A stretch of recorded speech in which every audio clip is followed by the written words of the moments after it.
Hola, hola a todos. Imagino que me escucháis y no me decís nada, con todo lo que implica la frialdad de las pantallas. Y si habéis leído el libro 1984 de George Orwell, ¿no? Es toda una situación muy orwelliana. Ahora mismo parezco el gran hermano te vigila en cada pantalla, ¿no?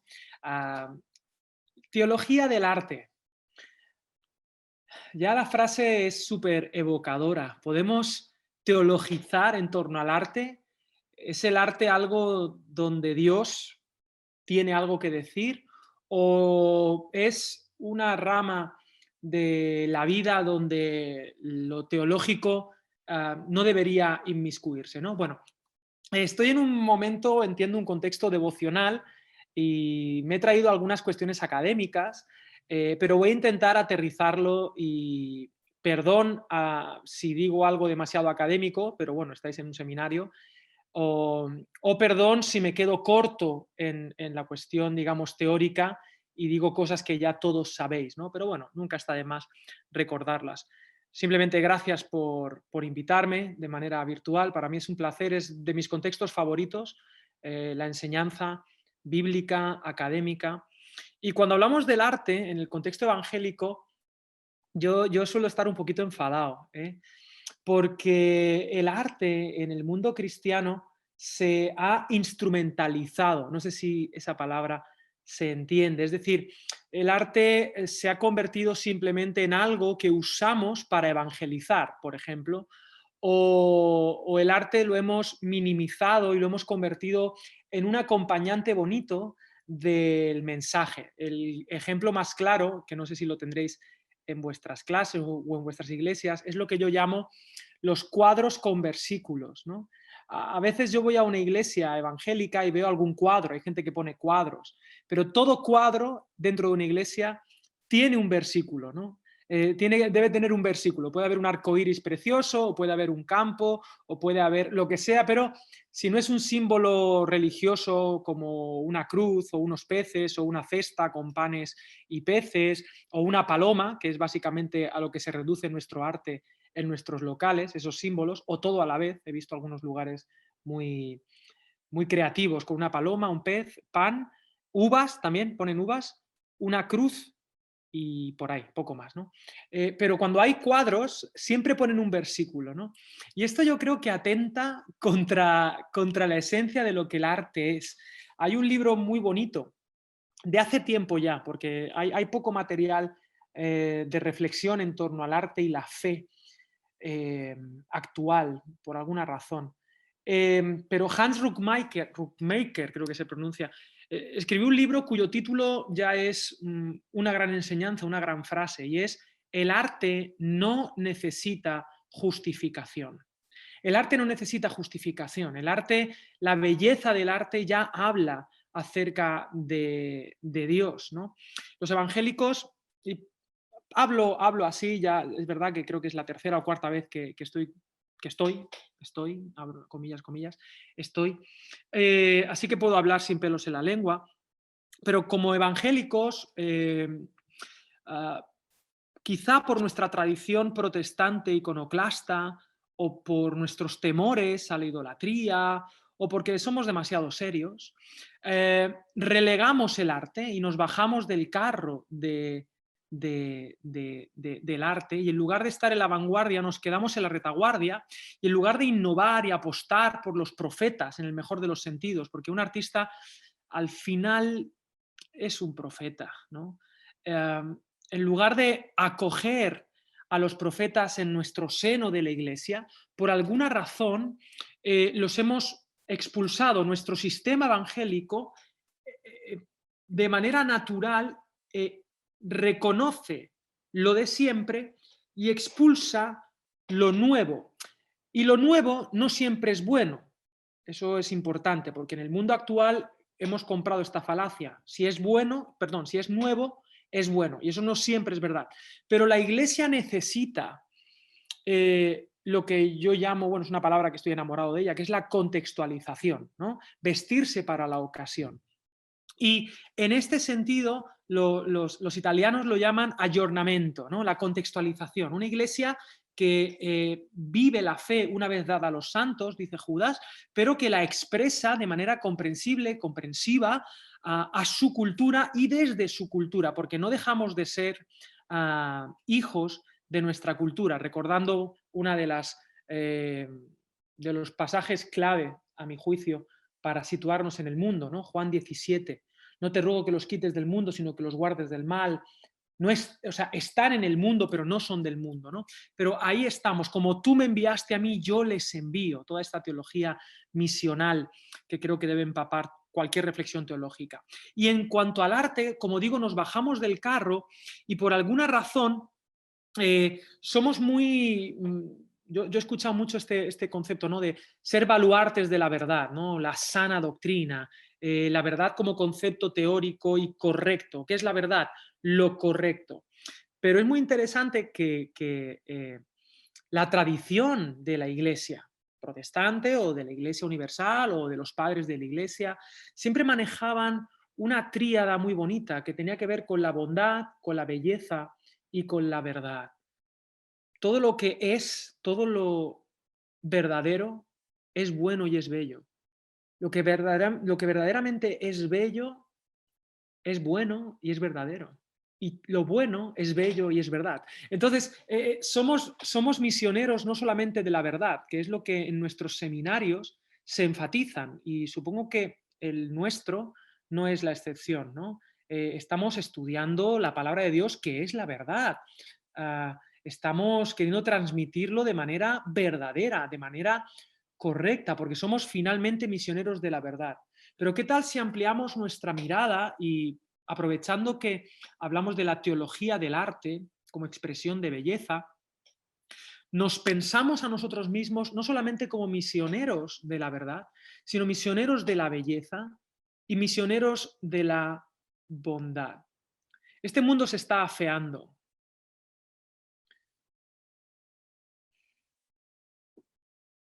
Espero hacerme entender. Vivimos en un momento donde el concepto de verdad ha colapsado. Es decir, el concepto de discurso teórico está viviendo un colapso desde que en el año 2000, desde que el posmodernismo, es decir, desde los años 60, el posmodernismo pop, vamos a decir, es anterior, pero desde el mayo del 69, vamos a poner como fecha, ¿no? El mayo francés, en la Sorbona, todo aquello que pasó. Desde ese momento, el posmodernismo plantea que la verdad ha colapsado, que no existe la verdad, que existe mi verdad, tu verdad, nuestras opiniones. Por lo tanto, la tolerancia es lo que prima. Y en un contexto donde la verdad ha colapsado, hemos llegado al 2016, donde la palabra del año en la Universidad de Cambridge o Oxford, una de las dos es la que toma esta decisión, decidió que la palabra del año era posverdad, ¿no? Posverdad. La era de la posverdad. Hemos superado la verdad. Ya no sabemos quién tiene razón. Aterrizando esto, sería lo que son las fake news. ¿Quién tiene la razón hoy? ¿Cuál es la vacuna que te convierte en un reptil, ¿no? ¿Cuál es el 5G, el gran enemigo? ¿Quién tiene la verdad? Son todo conspiraciones. No sabemos quién dice la verdad. El discurso ha colapsado, no tiene valor. Y esto para la Iglesia supone un reto porque somos una comunidad de proclamación, una comunidad querigmática que proclama la verdad del Evangelio. Pero por suerte, por providencia, debemos decir si somos buenos creyentes y hablamos correctamente, por suerte, la Biblia dice que la verdad es una persona, que es dinámica, que es camino, que es vida, que se experimenta. Y en un mundo donde la verdad, como digo, ha colapsado, tenemos también otras herramientas para que nuestra verdad sea creíble, sea coherente, y es la bondad y la belleza. Mi padre, desde muy pequeñito, siempre me dijo: Alex, por mucha razón que tengas con lo que dices, debes ganarte el derecho de ser escuchado. Y la belleza, el arte te da ese derecho. Bien, y eso sería solamente una muy, muy, muy breve introducción. Y como no tengo demasiado tiempo y quiero dejar aunque sea 10 minutos para un par de preguntas o tres, este va a ser mi plan en los próximos, no sé cuántos minutos, he empezado y media, sí, en los próximos 30 minutos, 25 minutos. Este va a ser mi planteamiento. El sembrador salió a sembrar, ¿de acuerdo? Voy a ir soltando como tweets, como ideas, y voy a intentar que caigan en buena tierra. Y de ti dependerá si eres un montón de rocas o tienes espinos o qué, o estás en el camino y tienes un montón de pájaros en la cabeza. Dios se revela en primera instancia en las Escrituras como creativo. Bará es el verbo que solo se le atribuye a Dios. Dios creó los cielos y la tierra. La estandarización es fruto del pecado. La diversidad, la creatividad es divina. La imaginación, hemos demonizado la imaginación. Yo sufro horrores cuando los creyentes solo somos capaces de hacer cosas que explícitamente digan Jesús, como si eso fuera algo más espiritual, ¿no? Y eso hace que perdamos los mejores. La Escritura nos revela un Dios creativo, diverso, exuberante. Dice Eugene Peterson, ¿no?, que lo conocéis como autor, es el que hizo esta traducción al inglés maravillosa de la Biblia, una paráfrasis en realidad, que se titula The Message, quizá la conocéis. Él dice esta frase que para mí es fundamental en mi teología.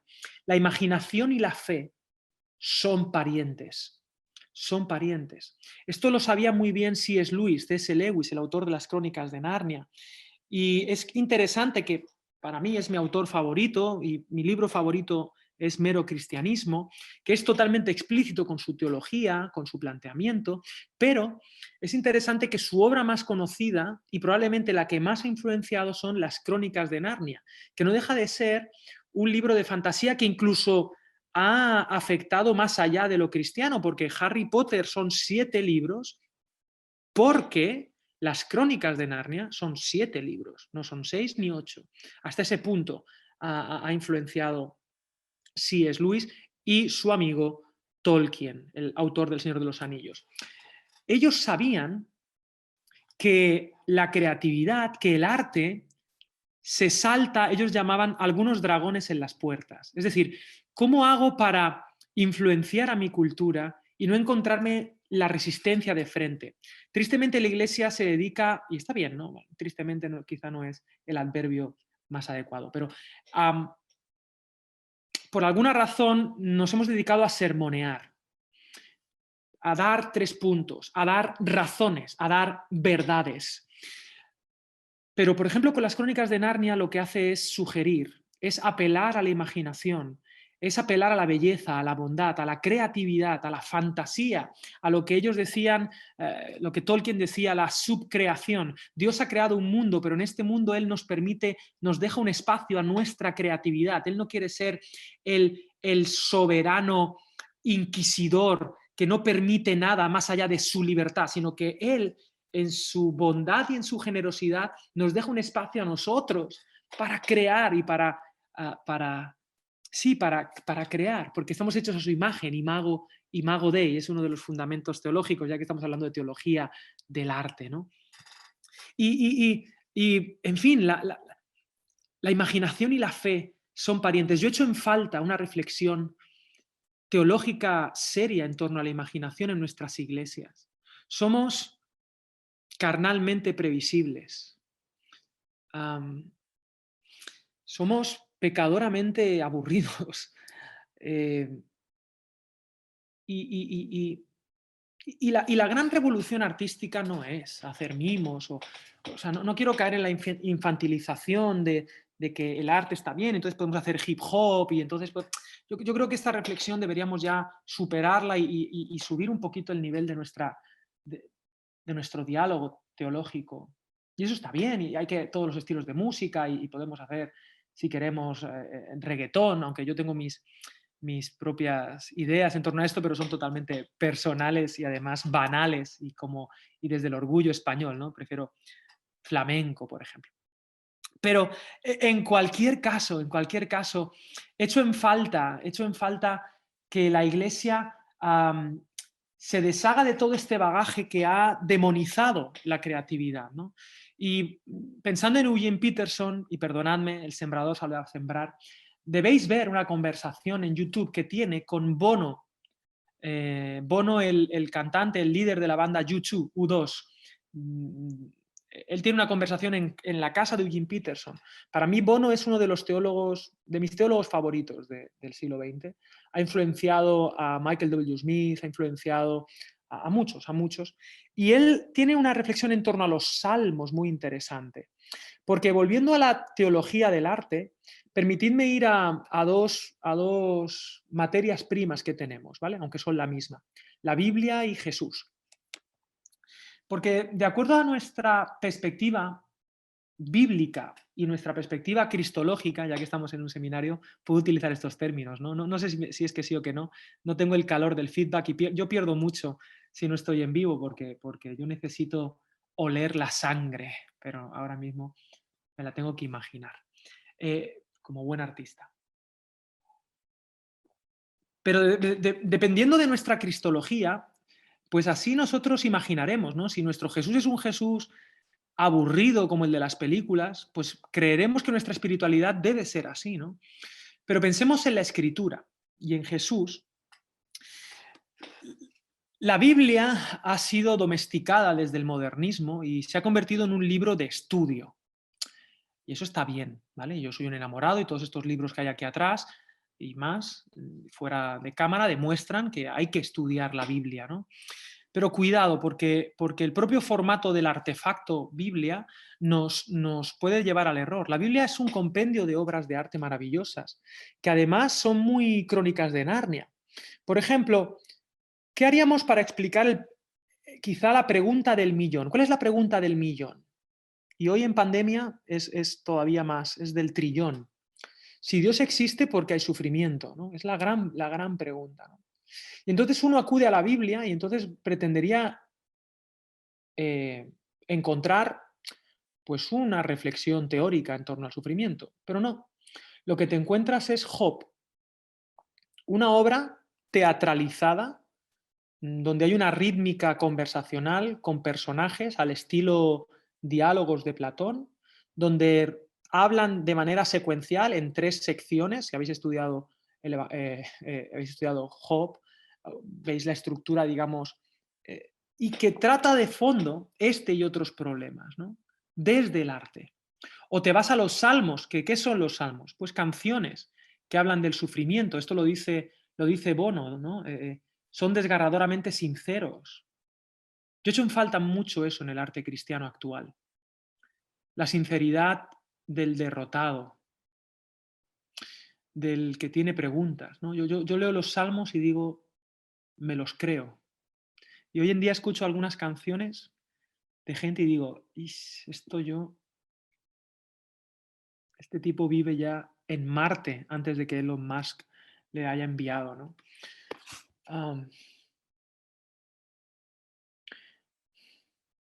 Porque para hacer teología del arte no podemos ser reduccionistas y debemos vivir en la paradoja del ya pero todavía no, del que somos santos pero no, de que Él nos ha sanado pero estamos enfermos, de que por sus llagas fuimos sanados, pero de que hemos sido librados de la muerte pero moriremos, de que reinamos pero aún somos esclavos, de que el gozo del Señor es mi fortaleza, pero a veces me puede dar la depre.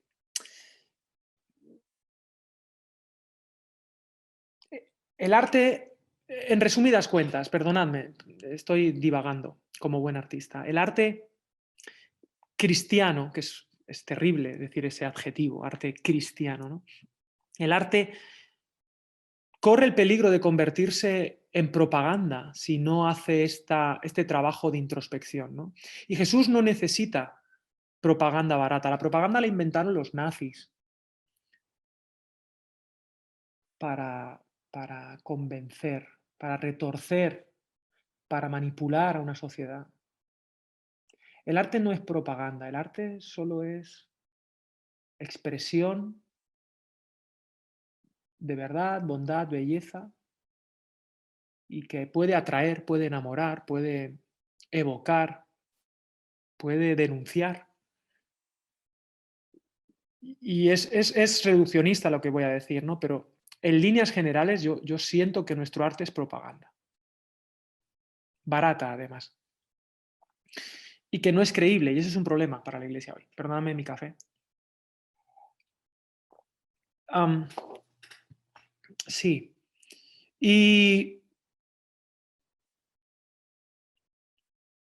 la Biblia, nosotros sí somos, pero la Biblia no es reduccionista, la Biblia está llena de paradojas.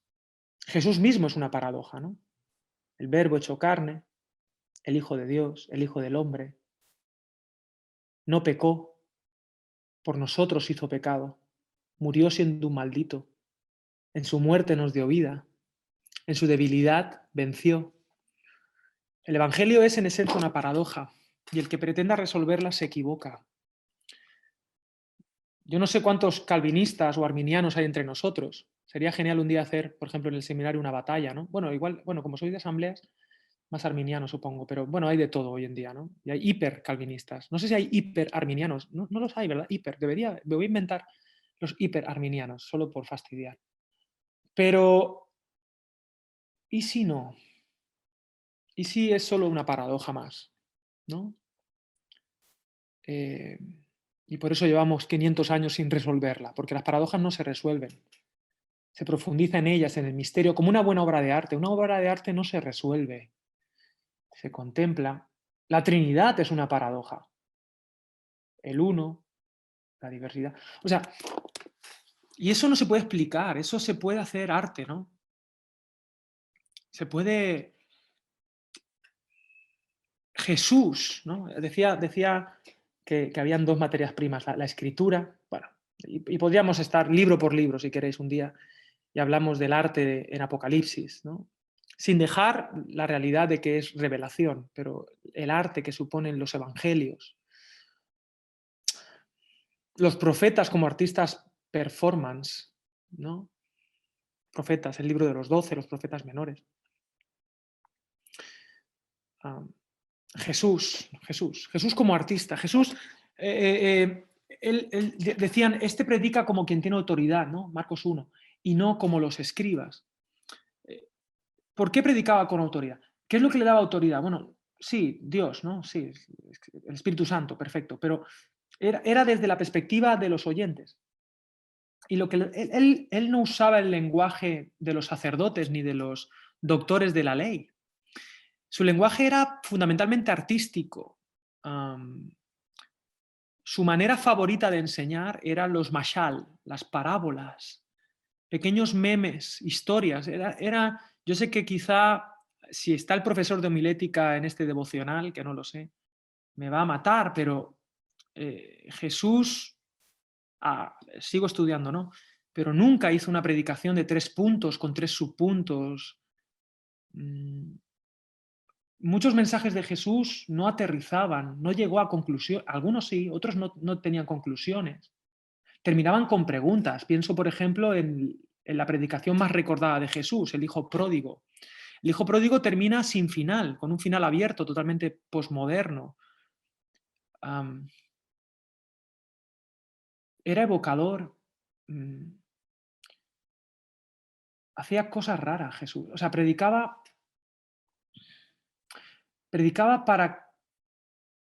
para invitarnos a una narrativa.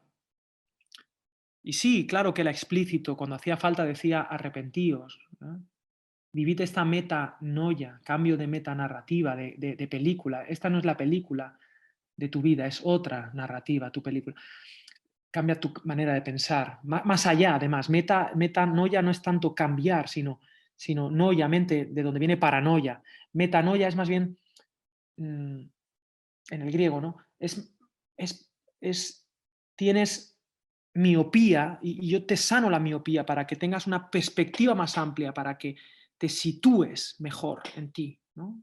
Bueno, esto ya es una pequeña herejía que siempre hay que decir.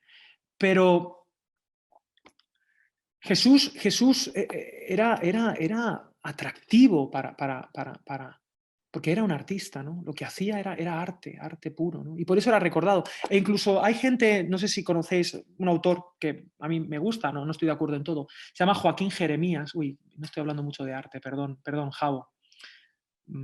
Hay un autor que se llama Joaquín Jeremías y creo que en su libro Teología del Nuevo Testamento, creo que se llama el libro, este tipo retrotraduce, es decir, sabéis que el Nuevo Testamento, espero que sepáis, está escrito en griego, pero probablemente Jesús predicó en arameo, que era su lengua materna, ¿no? Y bueno, hay discusión aquí, pero si predicó en arameo es interesante porque Joaquín Jeremías traduce muchos de los dichos de Jesús, ¿no? Lo que él llama el ipsissima verbum, lo traduce, lo pone en el arameo de la época y es interesante que eran pareados, que rimaban, eran poesía, ¿no? Muchas de las frases más conocidas, ¿no? de Jesús, pienso, por ejemplo, aquí tengo alguna, a ver si la encuentro, pienso, por ejemplo, a ver, por ejemplo, dichosos ustedes los pobres, porque el reino de Dios les pertenece. En arameo es Tubekon miskenahad y delikon malkutá de lajá. O, por ejemplo, la famosa frase, te daré las llaves del reino de los cielos, todo lo que ates en la tierra quedará atado en el cielo, y todo lo que desates en la tierra quedará desatado en los cielos, también es un pareado poético en arameo. Y muchos otros ejemplos. Claro, era inolvidable, porque el arte también tiene esta función, ¿no? Esta función pedagógica, es inevitable, expresiva, pero también pedagógica. Buah, me quedan 11 minutos. Además, el arte no era solo la expresión de lo que decía, sino también lo que vivía, ¿no? Una idea también en torno al arte, ¿no? Sí, quizá me estoy contradiciendo, pero la función redentora del arte, ¿no? La función redentora de la teología en el arte, permitidme. En Hechos 17, conocéis el texto, Pablo era un genio, ¿no? De la homilética. Entonces Pablo, cuando iba a la sinagoga, que era su estrategia misionera, normalmente era voy a la sinagoga, no me van a hacer caso, me darán una patada y me iré a predicar a los gentiles. Este era como un poco el modus operandi misionero de Pablo. En la sinagoga él apelaba a la Torá, a la escritura, para demostrar que Jesús era el Mesías, el Cristo, ¿no? Pero cuando se encuentra en Atenas pues ni les va ni le viene la Torá, ¿no? Entonces él lo que hace es uso de poetas paganos como Arato o como Epiménides, ¿no? Frases del tipo linaje suyo somos o porque en él nos vivimos, movemos. Todos esos versículos que hoy en día suenan tan evangélicos eran en realidad extraídos de poemas de autores paganos, ¿no? Y hoy en día son palabra de Dios. Y entonces esto es una reflexión muy bonita para la asignatura de revelación bíblica, ¿no? Y de inspiración bíblica. ¿En qué medida Dios inspiró a un poeta pagano para que hoy en día lo que este poeta compuso sea considerado palabra de Dios, ¿no? Es muy bonito y esto nos habla del cabot, de toda la tierra está llena de la gloria de Dios, de que Dios es el dador de los dones y que todo lo bueno le pertenece a Dios. Y entonces yo puedo identificar belleza, bondad y verdad más allá de las paredes de la iglesia. Y de hecho la misión de la iglesia no solamente es señalar el mal, sino en muchas ocasiones señalar el bien, el imago Dei, que rescatar ese imago Dei que está, esa chispa que algunos dicen que hay, ¿no? Toda la tierra está llena de la gloria de Dios. Este es Pablo, ¿no? Y hay que ser muy creativo, no para inventar algo de la nada, sino para por ejemplo, resignificar símbolos. Por ejemplo, ¿creéis que hay algún arte, y es posible que haya alguno, pero creéis que hay algo que no pueda redimirse? ¿Que hay alguna expresión que no se pueda salvar? ¿No? ¿Hay algo tan diabólico, tan del enemigo, que no haya manera de que sea bueno, verdadero y bello? Y bueno, yo sé que esto es totalmente, o sea, obviamente en los minutos que me quedan no tengo tiempo para desarrollar la idea, pero, por ejemplo, hay un símbolo que para mí es el símbolo más diabólico que el ser humano, o quién sabe quién, creó, que lo inventaron, si no recuerdo mal, los asirios, que eran conocidos como eran terroristas, ¿de acuerdo? O sea, eran gente en el sentido más amplio, que utilizaban el terror en su ejercicio de la guerra, ¿no? Entonces ellos a sus enemigos ni agua, los empalaban, los torturaban, los despellejaban, los dejaban colgados en los árboles y sembraban el terror, ¿no? Quizá el ejemplo que tenemos en la cultura pop sería la película de 300, ¿no? Pues un poco los malos de la peli, esta imagen sería, ¿no? Este terror. Y ellos inventaron este instrumento de tortura diabólico, perverso, llamado cruz, la cruz, ¿no? Y la cruz estaba asociado a lo demoníaco, a lo diabólico, a la muerte. No hay nada más antidios, diría yo, que la muerte, que el no ser. No hay nada más anti. Si Dios es el ser, lo peor es no ser, ¿no? La muerte es lo peor, lo más sucio, lo más. eh, los romanos, como buenos, digamos, ellos adoptaban lo mejor de cada casa, ¿no? Adoptaron la cultura griega, su filosofía, sus dioses, pero les gustó la cruz, les gustó. Dijeron, esto nos sirve para la paz romana, ¿no? Qué gran contradicción. Para la pax romana. Siempre el Estado, siempre el Estado pone el fin justifica los medios, ¿no? Entonces, para la Pax hace falta la guerra, ¿no? Esta es la, la- la lógica estatal. Vamos a crucificar a gente y públicamente y los vamos a humillar, ¿no? Y entonces llega Jesús y no os voy a contar la historia porque la conocéis, pero la cruz, que es el símbolo, o sea, era un símbolo diabólico. Los romanos, incluso dice, creo que Cicerón, que era una palabra, como una mala palabra, un buen romano ni debía pronunciarla, ¿no? Eh, y Jesús se hizo cargo, ¿no? Y él fue tan creativo, Dios, Jesús, que fue capaz de convertir el símbolo y el símbolo más diabólico que el ser humano ha creado, el símbolo más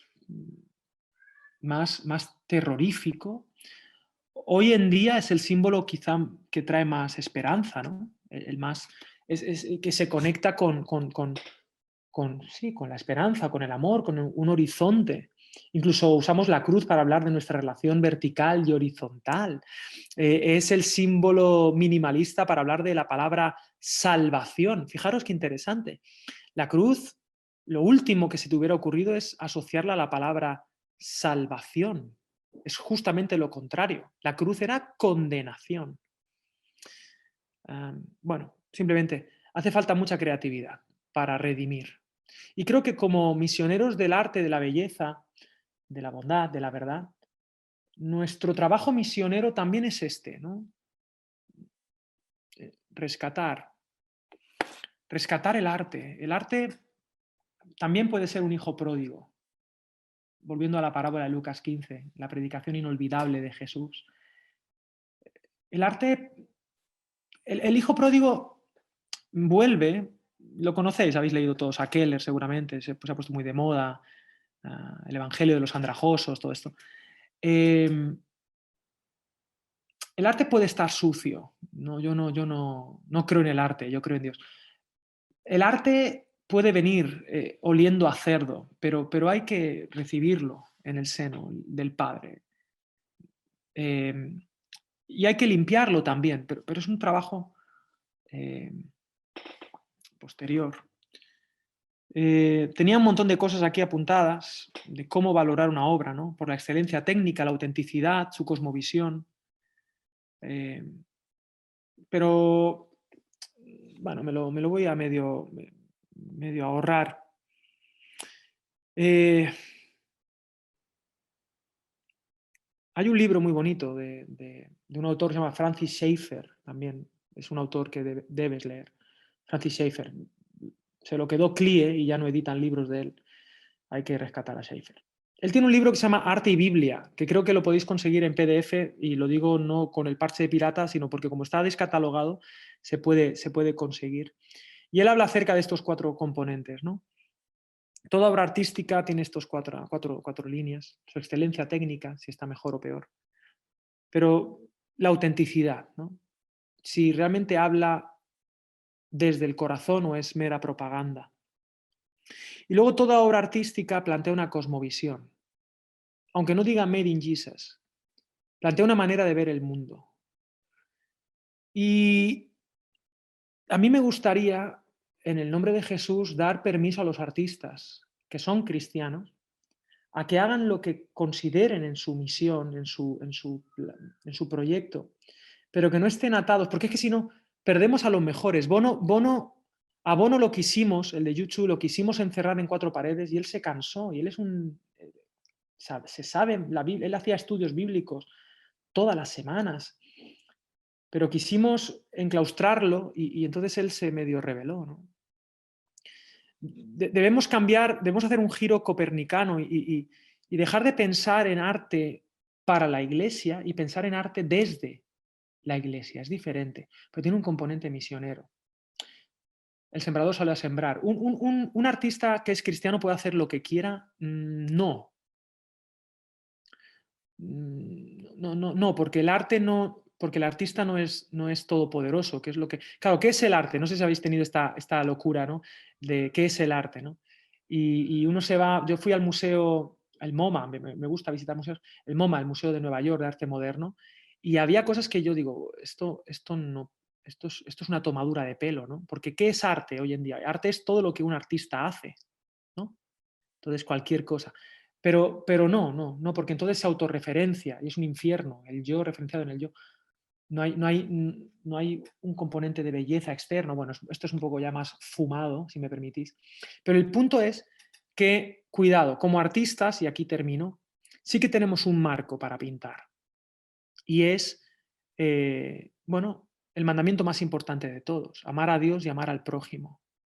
No puedes hacer nada con tu vida, tampoco arte, que no ame al prójimo. Es decir, que de alguna manera pueda perjudicar al prójimo. Eso no nos está permitido como cristianos. Ese es nuestro límite, ese es nuestro marco. Y es importante, los marcos son importantes porque la libertad sin forma no crea nada. Necesitamos límites. En música necesitamos los modos, el modo mayor, el modo menor o los modos griegos. Necesitamos algún tipo de sistema sobre el cual crear. Necesitamos perspectiva para luego romperla en pintura. En arquitectura necesitamos, en fin, una serie de normas. Siempre hace falta una estructura para ejercer la libertad en la estructura y darle coherencia y cohesión y diversidad en la unidad, en fin. Hoy en día vivimos en la libertad absoluta y por eso está todo tan degradado. No hay forma, no hay nada, no hay punto de encuentro. Pero la Iglesia sí podemos, el amor, ¿no? Al prójimo, a Dios. Con la libertad que tenemos, pero desde el amor, desde la caridad cristiana, pero recordando que el arte no necesita justificación, ¿no? Y que hoy en día, en el mundo posmoderno en el que vivimos, mucha gente va a acercarse a la fe, quizá como primer paso, por un encuentro con la belleza. Porque la belleza sabe a verdad. Sabe. Y puede ser, ¿no? Un paso a Dios.